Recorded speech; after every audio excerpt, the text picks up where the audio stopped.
Kita tahu HAM, hak asasi manusia, bahwa kepentingan kita itu dibatasi oleh kepentingan orang lain. Di Minangkabau sudah diterapkan itu. HAM sudah diterapkan. Pepatahnya mengatakan bahwa lama diawak ketujuh jurang. Jangan lama diawak seorang. Kan itu sumber HAM itu. Memikirkan yang lama kita tuh juga ketujuh orang lain. Jangan lama sendiri kan. Jadi kepentingan orang lain itu harus kita pikirkan di samping kepentingan kita. Itu di Minangkabau sudah dulu itu. Kita baru mendengar beberapa tahun kebelakang ini ada tender-tender. Penawaran tertutup. Artinya kalau ada satu bangunan akan diborongkan, ditawar siapa yang lebih murah. Kalau barang mau dijual kan yang lebih mahal. Di Minangkabau sudah ada. Di mana? Barosok bukan? Nah itu dia. Barosok itu artinya tender tertutup. Tender tertutup, penawaran tertutup tanpa diketahui orang lain. Minangkabau sudah ada. Sudah. Orang Jepang sekarang membuat rumah anti gempa. Nggak tahu bagaimana tekniknya entah dengan segala macam kan. Tapi Minangkabau sudah dulu. Rumah gadang sudah lebih dulu. Rumah gadang. Kenapa rumah gadang tidak bisa roboh oleh topan, oleh gempa, oleh angin apa kan, oleh angin badai segala macam? Karena ada rahasianya. Rahasia pertemuan kayu itu antara tiang dengan paran, antara paran dengan segala macam itu dipahe, dipunco, dipasak, tidak dipaku. Tidak dipaku. Bahkan tiang itu sendiri diletakkan di batu pipih, bukan ditanam di dalam. Itu fondasi. Kalau fondasi dikatakan kan ditanam dalam tanah. Di Minangkabau tidak. Di atas batu terjadi geseran, dia itu kan bergerak pangkal itu. Tiang itu di atas batu itu. Berapa mili kemudian dia itu kembali kepada posisi awal. Nah, di Minangkabau sudah ada tuh anti gempa.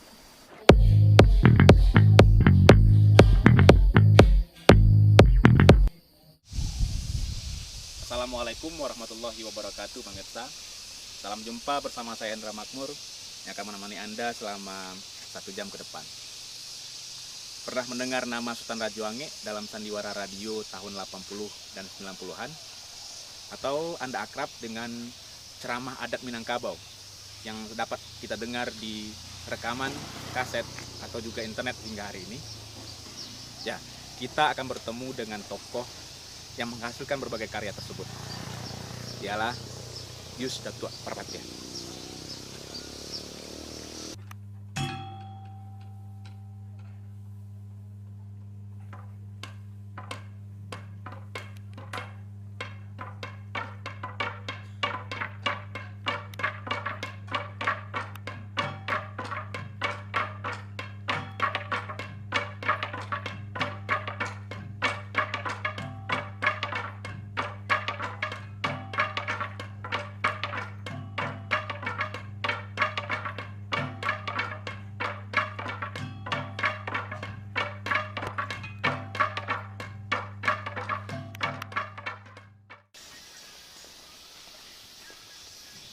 Assalamualaikum. Saya Hendra, Angku. Hendra dari? Saya dari Padang. Oh, dari Padang. Iya, mau rencana memang mencari Angku Datuk Yus Datuk Parpatya sini. Saya sendiri. Iya, rencana mau banyak bertanya tentang adat Minangkabau dan lain-lain. Terima kasih, Pak. Ya, silakan. Mengganggu saya, Pak? Enggak. Silakan. Saya dengar katanya informasi Bapak sudah kembali menetap di kampung halaman sejak beberapa. Iya, begitulah. Sudah hampir setahun saya di kampung dan barangkali ya selamanya di kampung lah. Sudah bosan merantau dari muda. Oh, sejak tahun berapa? Iya. Merantau? Umur 80 kurang 1, 79 sekarang. 79 tahun dan merantau sejak umur? Ya, saya umur dulu sekolah saya di Tanjung Balai Asahan tahun 62. Sudah itu Nong Lambuana, sudah itu nggak kerja, nggak habis sekolah kan. Terus merantau dagang segala macam. Dia melang Lambuana seluruh Nusantara lah, kemana-mana sudah. Nah, terakhir di Jakarta. Ya, sekarang karena udah tua balik kandang lah. Sudah mengais itu, mengakeh istilah waktu nggak buat lagi kan. Kita mencotok juga ya di kampung lah, apa adanya. Tani, ternak ayam, ikan gitu. Iya. Tapi masih terus Bapak berkarya, saya dengar juga masih tetap berkarya. Masih, tapi ya nggak kayak dulu lagi ya. Udah lemah, kondisi sudah nggak memungkinkan, daya pikir sudah lemah. Ya, mak kata orang awak tuh kudo tuh nak kuat lari gitu. Iya. Jadi apa bentuk sekarang ini Pak, karyanya seperti apa? Oh, karyanya sekarang yang baru nggak ada. Cuman yang di dulu yang saya kan di tape di apa dulu di Rekaman kaset. rekaman kaset ya audio. Hmm. Nah sekarang kita beralih kepada bentuk visual. Oke, audio visual Audio Bapak visual. ya. Iya. Ya tadinya saya tahun 80 tahun 2000-an sudah mau gantung pena lah. Karena saya kan di bidang kaset. Iya. Orang tape recorder nggak punya lagi. Sekarang kan sudah maju sekarang. Iya. Main Facebook segala macam Iya. ya, main internet. Jadi saya sudah ketinggalan ya sudah barangkali saya sudah sampai di sini. Tapi kemudian ada teman yang mengajak malah produser untuk terjun ke bidang visual. Saya bilang nggak mungkin lah. Saya udah tua lagi mana mungkin hafal itu saya karya-karya lama itu. Enggak, itu bisa diatur nanti Pak katanya. Oke. Nah itulah akhirnya tahun 2013 dulu alhamdulillah saya mulai, kemudian ada lapisan masyarakat lah, ada Pitaru Ayah segala macam. Tetapi saya lihat di internet juga tetap banyak karya-karya Pak Datuk. Iya ya yang ada. benar-benar. Saya nggak tahu tuh siapa yang masuk ke sana internet. Tapi Jadi- cukup menarik banyak perhatian Iya, orang. alhamdulillah. Katanya di HP kan teman-teman segala macam tuh angku di dalam kau katanya. Wah, Iya. memang ya suara saya tuh gimana dapatnya di internet? Alhamdulillah. Rupanya ada orang yang berkenan memasukkan ke sana ke sarana itu kan. Saya kan buta nggak ini. Nggak pernah main-main itu Nggak ya. mengenal internet ya? Nggak ada Nggak dekat dengan internet ya. Saya gagap teknologi. Tetapi tidak apa-apa Bu ya, itu Pak Datuk tidak apa-apa ya, tidak mendapat apa namanya. Oh, enggak, bagi saya malah menguntungkan karena Oh, iya. pesan saya sampai kepada masyarakat. Yang dirugikan produser. Oh iya. Nah, orang nggak maling beli lagi kan sudah dikasih disalin transfer. Nah orang nggak beli lagi yang aslinya. Tetapi Itu yang tuh. asli juga tidak ada produksi baru sekarang ya. Oh, yang baru nggak ada. Nggak ada lagi. Nggak ada. Memang juga sudah tidak ada Nggak ada. dijual Cuman lagi ya. nah, nggak ada. Ya. Kalau untuk berkarya sudah nggak ada, tinggal lagi untuk memvisualkan dulu yang audio. Ya. Sekarang divisualkan, nah itulah sekarang. Jadi apa saja karya-karya yang dulunya dalam bentuk rekaman kaset yang sekarang di audio Oh, iya. kan? Oh, iya. Audio visual kan rekaman apa aja? Ada itu Pitaru Ayah, ada 5 seri ya Pitaru Ayah, kemudian ada juga cerita-cerita Rafiq Manci gitu ya. Ya. Kemudian yang terakhir ini Kisah Maenggi, Kisah Ratok Maenggi gitu.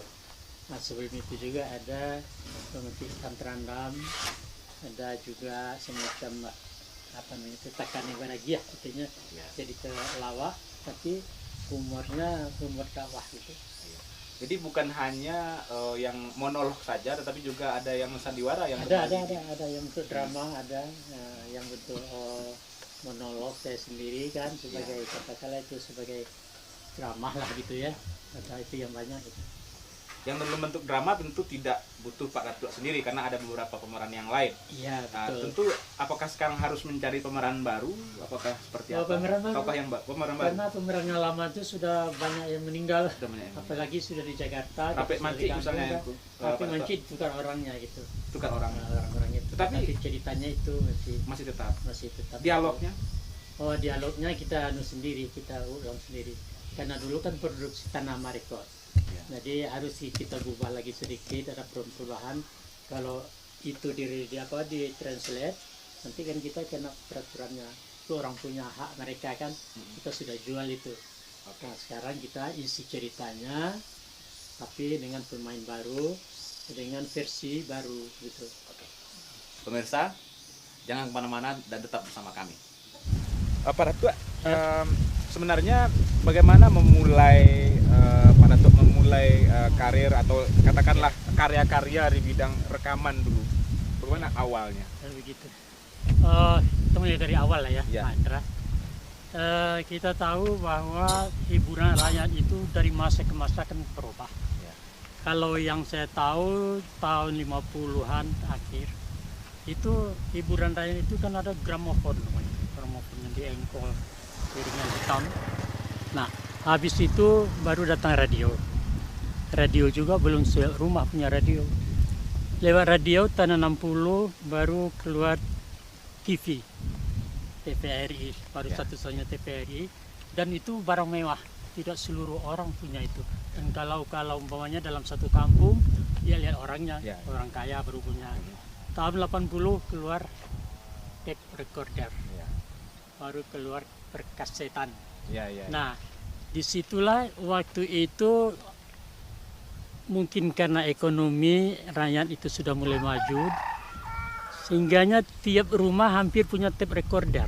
Radio tape, ingatkan dulu radio tape. Dan Pak Datuk memulainya pada Nah, dari situ, oleh karena saya itu waktu itu kan hiburan rakyat sedang dikagumi oleh masyarakat dan umumnya terjangkau, itulah saya mulai masuk. Nah, itu peta industri rekaman ketika itu. Betul. Tetapi yang Pak Datuk sendiri bagaimana memulainya?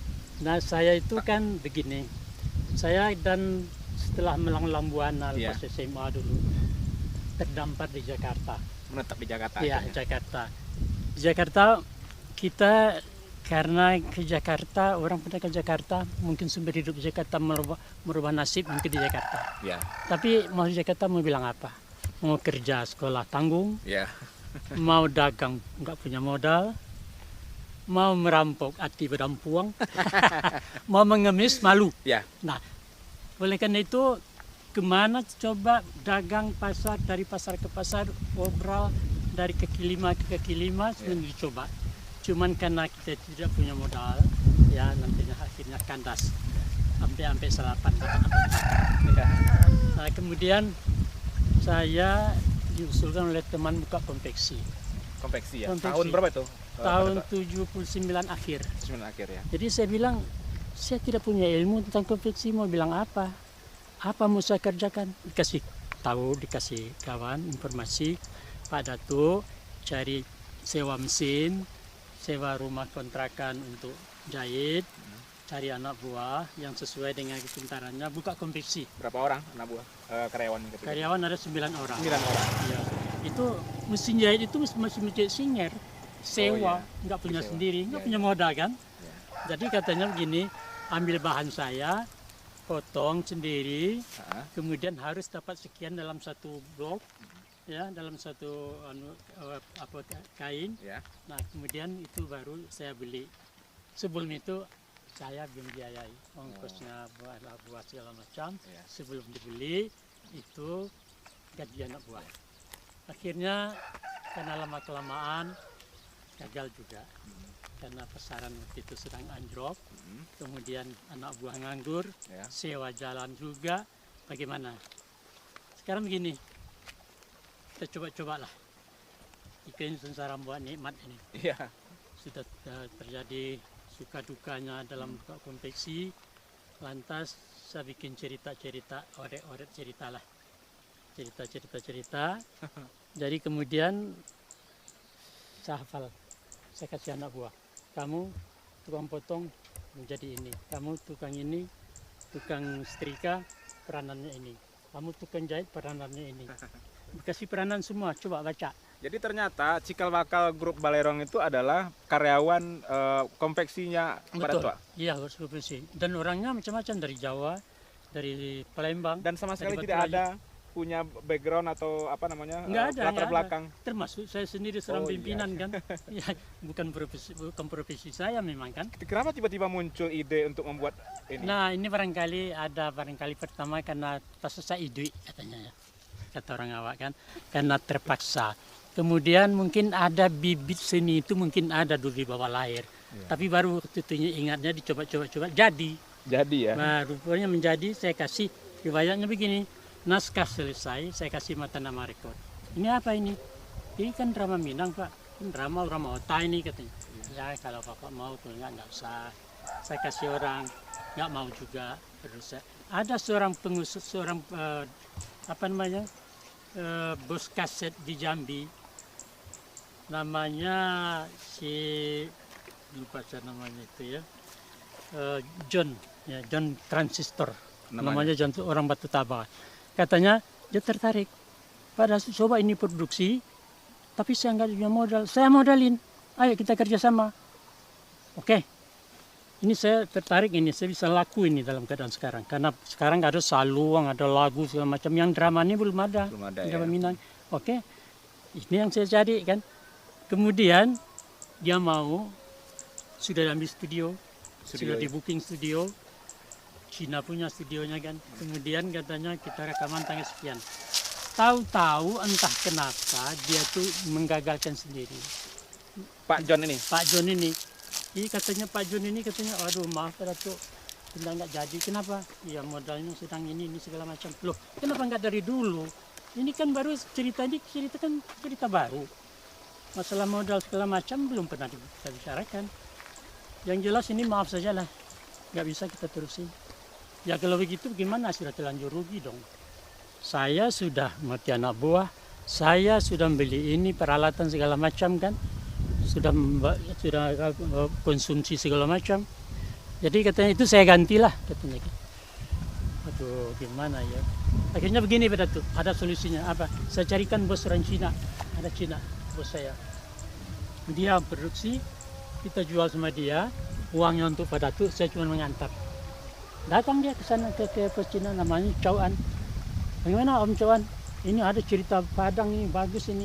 Wah saya nggak ngerti nih. Rekam aja lah, ini pasti laku ini. Kalau ragu, bos kalau ragu, saya ngambil 2.000 biji. Oh, dia tetap memberikan jaminan? Iya, 2.000 saya beli. Nih cash saya beli 2.000. Ya Cina ini walau udahlah, saya anggap judi lah ini katanya kan. Rekam itu. Direkam, kita punya itu. Benar-benar Pak Joni sudah memodali Cina itu 2 juta kan, 2.000 kaset. Jadi kemudian kalau harga gimana pada tuh, harganya berapa? Waduh berapa ya harganya, saya belum paham juga. Mau 500.000 nggak? 500.000 anak buah saya 8 orang. Ini 500 itu sudah banyak juga, lumayan ya. Jadi katanya tambahlah 200 buah kalau bisa, tambah 100 lah, 600 saja. Ini bukan dagang buku Pak. Pak orang baru ya? Iya saya orang baru, nggak ada cerita. Kalau mau rekam tuh enggak, saya banyak urusan. Ya boleh buatlah, direkam dengan modal 500.000 itu. Maka saya gajilah anak-anak buah itu, gaji bagi-bagi. Lantas kemudian rupanya kaset ini laris di pasaran. Lantas saya dagang, itu saya dagang. Ya dagang lagi mau ke Jambi, bikin yang baru dong pada tuh. Oh nggak bisa bos, saya lagi dagang ini, mau ke Jambi saya besok. Oh jangan, tolonglah. Kita nggak tahu di kali ini laris kan, kita nggak tahu sama sekali. Tolonglah pada tuh ini yang kedua ini, tolong bikin yang kedua lah. Ya oke. Berapa? Bilang 2 juta. Loh kok 2 juta? Ini 500.000 tempoh hari. Ya 500.000 kan makan duku, bukan dagang duku bos. Ini kan dagang seni. Mau jadi kita kerjain, kalau enggak saya mau berangkat. Saya banyak urusan. Ya kita balas kata yang kemana kan orang awak kan begitu. Kalau kena sekali. Lantas dia bilang, oke lah, rekam. Itu rekaman pertama itu Simpang Duo. Simpang Duo ya. Rekaman yang kedua yaitu Raja Angget Terima Rantau itu Meniti Buya. Masih meledak masyarakat kan di Padang. Berapa puluh ribu kaset? Saya nggak tahu itu, karena itu rahasia perusahaan. Apa yang saya tahu ada gudangnya yang itu kaset-kaset bekas, kaset-kaset Sunda yang nggak laku itu digiling lagi untuk Simpang Duo. Habis 1 gudang. Nah itu saya nggak tahu berapa dan saya juga nggak nanya kan. Ya etis kan nanya soal itu kan. Pemirsa, semakin menarik perbincangan kita dengan Pak Datuk. Namun kita harus break sejenak dan jangan kemana-mana, tetap bersama kami. Karya saya hampir 130 judul. Itu tidak pernah ada cerita orang lain. Ya. Artinya yang ke sini cerita orang, saya gubah, enggak. Awalnya dari idenya, dari pemulaan menulisnya, daripada skenario-nya, terus kepada pemainnya, itu pikiran sendiri, enggak ada dari orang lain. Tadi Pak Datuk sudah bercerita tentang proses awal rekaman dari ternyata grup konveksi sehingga akhirnya menjadi grup Balerong. Nah, proses kreatif Pak Datuk sendiri ketika dalam proses membuatnya sampai kemudian merekamnya seperti apa Pak Datuk? Oh begini Mbak Indra, dimulai dari nama Balerong itu dulu ya. Saya dirikan November tahun 1979. Kenapa Balerong? Balerong itu balai adat, ya, balai adat, balai ruang, balai seruang, itu balai adat. Tempatnya nenek mama bermusyawarah. Kalau di Sekir Meninjau ini namanya Balerong, dialek di sini. Balairung itu jadi Balerong. Kenapa saya ambil judul itu? Karena saya akan berbincang tentang adat. Adat yang mana? Adat yang bersyarat bersama kitabullah. Itu namanya awalnya dulu grup Balerong. Dan ini ke grup bukan suatu apa namanya itu, satu kesatuan beberapa orang, bukan grup penggete grup kan itu, ya kan? Tapi grup ini saya sendiri yang punya, saya sendiri pendirinya, yang lain itu bukan anggota, bukan anggota Balerong, pendukung, mitra cara sekarang, ya kan? Jadi itu makanya sebabnya Balerong itu bisa awet itu. Kalau biasanya grup artinya himpunan dari beberapa seniman itu biasanya nggak lama. Agak susah. Susah sebab ini masalahnya masalah cari nama dan masalah ini uang. Itu pangkal kehancurannya satu grup itu. Nah itu saya hindari itu. Sekarang Balerong saya punya, saya mendirikan, saya yang mengasuh, saya membina, saya yang punya. Anda pendukung Balerong. Saya gaji honor, kalau saya main, kalau enggak saya cari orang lain. Jadi freelance mereka itu. Kalau proses kreatif pada Tok sendiri bagaimana? Menulis karya? Oh begitu. Saya begini, sebanyak itu karya saya hampir 130 judul. Itu tidak pernah ada cerita orang lain. Artinya yang ke sini cerita orang, saya gubah, enggak. Awalnya dari idenya, dari pemulaan menulisnya, daripada skenario-nya, terus kepada pemainnya, itu pikiran sendiri, enggak ada dari orang lain. Idenya muncul dari mana, Pak? Ini idenya dari masyarakat. Karena saya tahu bahwa sudah diajar dari dulu kan bahwa alam tak kambang jadi guru. Saya melihat dari alam aja. Dari alamnya begini. Karakteristik seorang mama di Minangkabau itu bagaimana? Karakter mama yang klasik itu ya. Ya, itu dilambangkan oleh Rajoange sendiri. Orang yang serba mau tahu, egois, dan orangnya itu mau menang sendiri, itulah kira-kira kan. Jadi dari situ saya bertolak bahwa di dalam masalah sosial ekonomi masyarakat Minang sendiri kan dimulai dari mama-mama Indonesia. Nah, di sini awalnya di sini saya cari ide-ide karena perilaku seorang mama demikian itu saya jadikan modal untuk bikin cerita. Banyak terjadi hal-hal kasus-kasus yang berasal dari mama yang tidak bertanggung jawab tadi. Kemudian dalam hal-hal lain, dalam masalah madamudi segala macam itu saya sendiri kan pernah muda. Jadi saya menuangkan itu adalah menuangkan pengalaman saya. PT dalam kesidak sampai dalam segala macam itu adalah figurnya itu saya katakan saya sendiri waktu itu sedang pacaran kan gitu. Cara kami dulu bukan cara sekarang. Nah, dalam hal itu rupanya ini karena saya bicara soal kekinian, soal masyarakat sekarang, rupanya masyarakat menerima. Karena ini seakan-akan sketsa masyarakat masa kini. Hingga sudah 130 judul ya? Iya. Berupa apa gitu. saja pada itu? Itu berupa drama, berupa ada berbentuk Komedi. Iya, komedi, ada berbentuk ceramah, ada berbentuk dialog, dan juga ada berbentuk yang dikatakan itu monolog ya. Gurindam ya. Ada juga salung saya bilang kita pernah rekam. Dan semuanya itu saya katakan tadi tidak pernah yang di luar otak saya. Susah nggak? Kalau zaman dulu susah nggak rekamannya dibandingkan dengan zaman sekarang? Oh jauh, beda, jauh susah. Kemajuan teknologi dari 30 tahun ini begitu banyak perubahannya. Kalau dulu kami rekaman itu diulang-ulang. Diulang, kalau salah diulang lagi, salah diulang. Kalau sekarang salah terus saja salah. Nanti dipotong. Mereka itu urusan mana-mananya itu siapa? Orang-orang studio lah ya. Untuk 1 jam tag gambar itu bisa berapa kali ulang tuh biasanya Pak? Berapa hari mereka? Satu cerita itu bisa 3 hari, 3 malam. 3 hari 3 malam ya? Iya, cerita betul. Karena kalau ada umpamanya yang mau disambung, itu bisa dipotong kita itu disambung lagi. Oh, itu iya, kerjanya waktu itu kan. Kerjanya mereka orang studio. Sambung, kemudian baru dibunyikan lagi. Jadi lebih susah proses Lebih dulu dibanding susah. sekarang. Apanya lebih susah. Sekarang dulu kan terus diulang-ulang. Diulang-ulang itu kan dengan sendirinya kita putus apa itu kan apa Harus membangun kembali semangat baru, betul, ya, membangun apa namanya ya. rasa. Jadi kontinuitas itu hilang. Hilang ya. kontinuitas. Sekarang udah terus saja salah terus Ya. nanti tuh operator nanti yang akan mengurusnya kan. Setelah fase drama, fase komedi, Ya. Pak Datuk kan mulai juga masuk kepada fase ceramah adat. Artinya Ya, lebih ya. serius berbicara Ya, tentang betul, adat. ya. Ketika Jadi pada dalam cerita begini ya Nandra, dalam cerita itu kalau yang ibaratnya orang bikin baju, kerah ini mesti saya yang jahit, sama kantong saya yang jahit. Yang lain silakan anak buah, mau pasang badan, pasang segala macam, dan pasang kancing. Tapi yang dua itu saya nggak lepas itu. apa itu yang dua? Dalam satu cerita itu kan ada apanya tuh bobotnya itu ya. Ya. Nah jadi pada sekarangnya Pesannya. pesannya itu harus dari si pembawa cerita yang benar-benar ditokohkan dalam cerita itu. Oh, seorang mama itu bagaimana seorang mama yang benar itu. Jadi dalam itu saya nggak lepas kepada orang lain bagaimanapun dia pintarnya, saya nggak percaya saya. Saya yang ini yang mengesetnya itu, kemudian saya yang apa namanya itu akhirnya itu kan.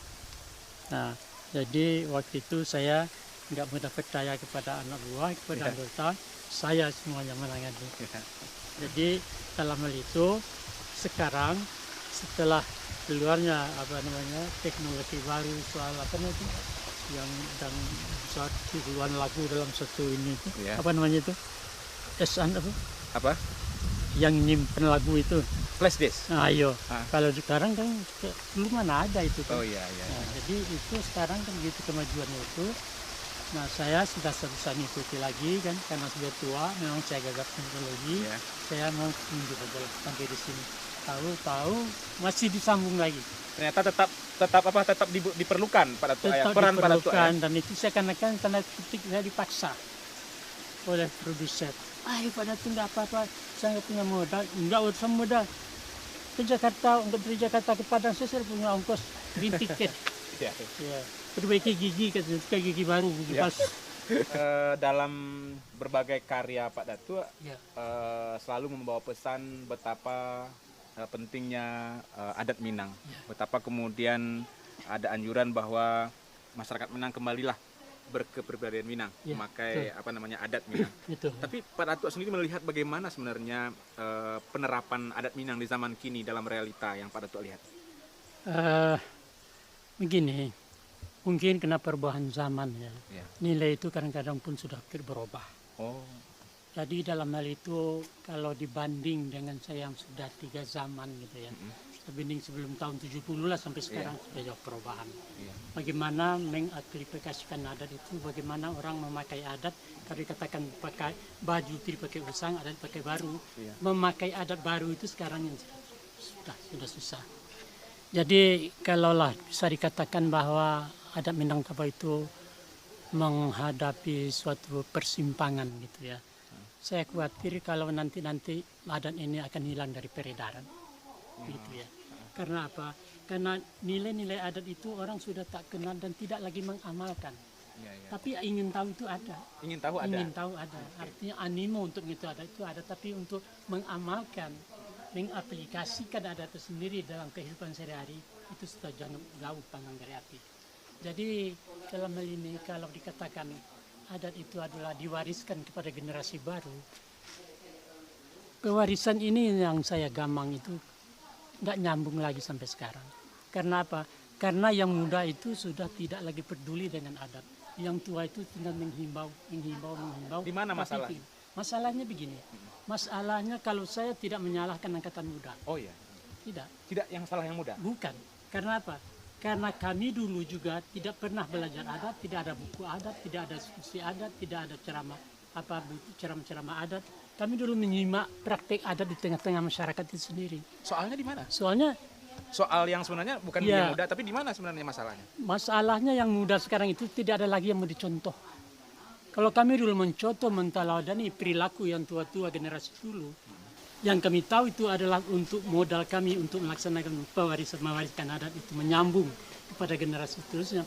Sekarang nggak bisa lagi karena mereka itu tidak mewarisi karena tidak ada yang menjadi contoh teladan untuk ditiru. Jadi siapa yang salah sekarang? Mama tidak pernah memberikan pengertian kepada Kemenakan. Kemenakan ingin tahu tapi tidak ada figur yang untuk mengatakan adat sendiri karena prakteknya sudah tidak ada. Dari mana anak dipanggil Kemenakan dibimbing? Sampai di mana peran mama sekarang terhadap Kemenakan? Sekarang sistem rumah tangga Minang sekarang sudah dari ayah anak, bukan lagi mama Kemenakan.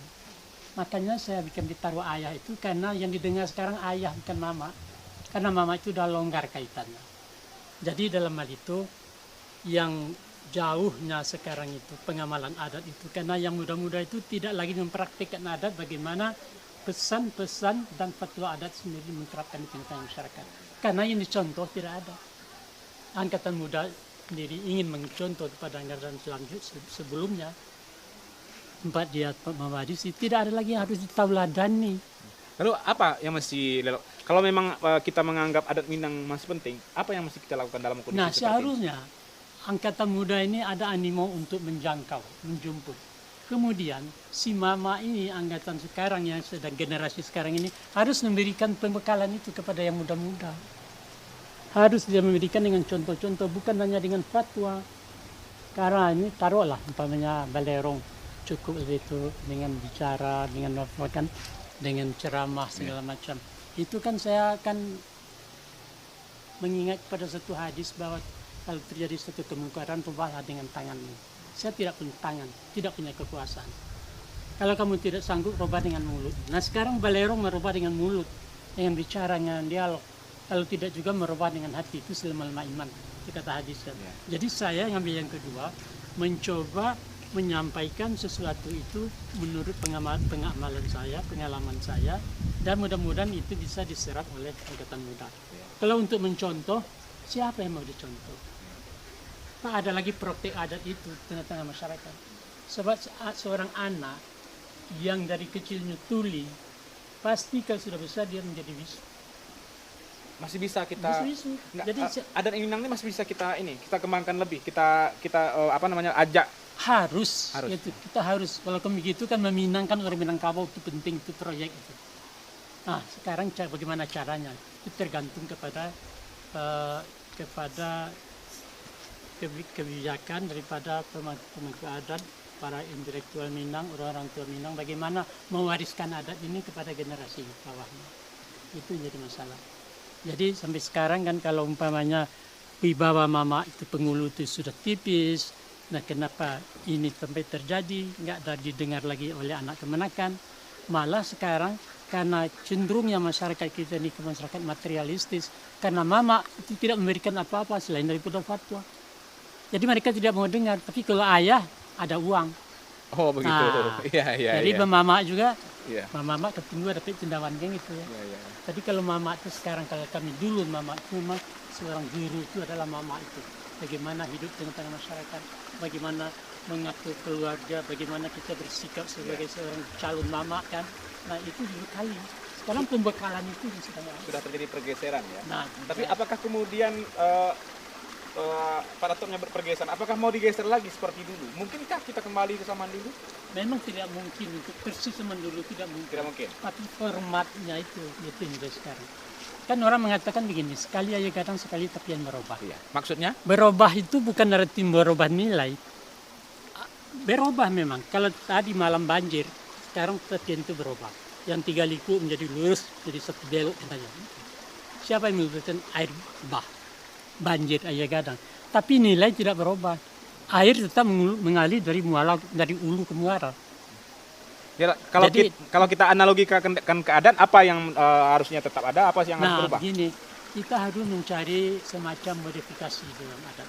Modifikasi di dalam adat. Modifikasi. Ya. Jadi Maksudnya apa? kalau umpamanya begini, kembali kepada nilai tadi kan. Iya. Kalau dikatakan tidak perubahan nilai itu ya, ibarat satu gambar ya. Gambar itu bingkainya boleh kita tukar-tukar. Boleh dulu kayu, kenang jadi bilah, kemudian jadi plastik, silakan. Tapi foto di tengahnya jangan berubah. Ini yang menjadi hakikatnya ini. Menjadi permasalahan dan mengungkap foto yang asli ini yang kita kawal. Nah itu. Jadi sekarang kalau umpamanya mengikuti adat orang dulu secara secara utuh sudah tidak mungkin lagi ya. Ya, kalau dulu umpamanya taruhlah orang kalau mengundang barale gitu ya, dari rumah ke rumah bawa sirih mengundang, kami disuruh oleh mama untuk mengundang bapak besok datang untuk mendoa ini kan. Sekarang kan tidak lagi, sekarang pakai surat undangan, pakai surat, tidak lagi naik rumah turun rumah. Nah terakhir malah dengan hati melalui SMS orang mengundang, jadi nggak jadi masalah lagi bagi mereka kan. Undangan berubah dari siri ke telepon seluler. Iya, boleh, tapi isinya tetap menghormati orang yang diundang. Nah, gitu. Nilainya tidak berubah. Nilai tidak berubah. Pemirsa, tapi firman boleh berubah. Apa nilai-nilai itu akan kita lanjutkan setelah yang satu ini. Tetap bersama kami. Umpama kita tahu hak asasi manusia, bahwa kepentingan kita itu dibatasi oleh kepentingan orang lain. Di Minangkabau sudah diterapkan itu. HAM sudah diterapkan. Pepatahnya mengatakan bahwa lama diawak ke 7 jurang, jangan lama diawak seorang. Kan itu sumber HAM itu. Memikirkan yang lama kita itu juga ke 7 jurang lain. Menurut Angku Pak Datuk, perlunya adat tetap dipertahankan. Tapi sebenarnya ini yang penting untuk generasi muda. Apa pentingnya adat Minang itu sebenarnya? Apa sebenarnya isi penting dari adat sehingga kemudian dia patut untuk tetap kita pakai zaman sekarang? Adat itu, itu kan suatu aturan hidup ala masyarakat Minang, ala etnis Minangkabau. Mungkin tidak sama dengan orang lain, tapi justru ketidaksamaan itu harus kita cari nilainya di mana. Kalau saya mengatakan bahwa adat Minang itu sendiri sebetulnya sudah keduluan lahir daripada alam masyarakat modern sekarang. Oh iya. Itu ya. Maksud saya begini, kalau sekarang kita mendengar hal-hal yang wah dari barat, sebenarnya Minangkabau sudah mulai. Ada suatu moto ataupun iklan daripada Semen Padang, katanya begini, kami telah memulai sebelum orang lain memikirkan. Kami sudah memulai sebelum orang lain memikirkannya. Artinya kita sudah keduluan dari orang. Nah inilah kita sudah lebih dulu dari yang lain. Iya, kita superior Minang itu di sini. Umpama kita tahu hak asasi manusia, bahwa kepentingan kita itu dibatasi oleh kepentingan orang lain. Di Minangkabau sudah diterapkan itu.